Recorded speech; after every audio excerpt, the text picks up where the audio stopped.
Hi, today I'm going to be showing you what you can do in NodeScript. This is an apprenticeship scraper tool which sends me an email of the new apprenticeships that I get each day. To start off with, you have to make an object which suggests for ChatGPT what to scrape off of the website. Once it's done this, it sends this to the JSON schema, and it takes a URL from a apprenticeship's website. I used gov.uk, and it scrapes the data into an object like I have shown. So let's run this.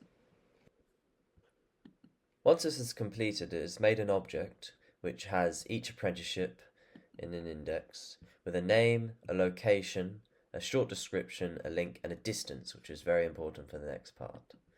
Of course, you don't want apprenticeships that are very far away, so I've chosen all the apprenticeships that are less than 70 miles away should be discarded because they're not important.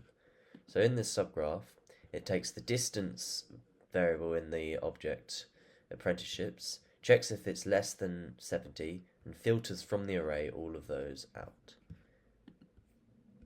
And after that, of course, on the next day, you don't want the same apprenticeship to be sent to you. So it makes sure that there's no duplicates found. And it records the number of duplicates that it has.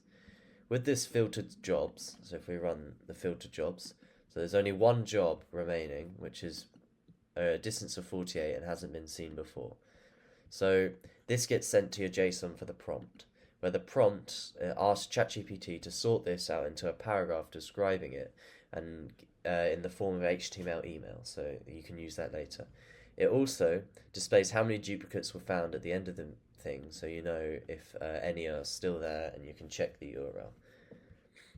Then it sends that to ChatGPT, which will create a short message in an HTML email format. As you can see, this object is created with the message here in the HTML email format. Once that is done, you will need to send this to an email, send it to yourself through an email. You just put that into the HTML tag. Also, there is the scenario is that if there are no new apprenticeships that day, then you need to send this off to an if statement.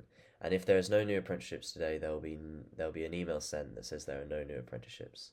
So once you've done that, you can send it, and it just sends it there to your email.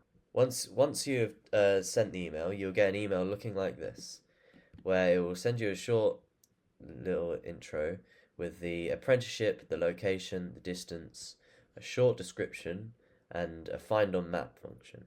It will give this so there were no duplicates, and it will allow you to navigate to the page so you can apply it to the apprenticeship.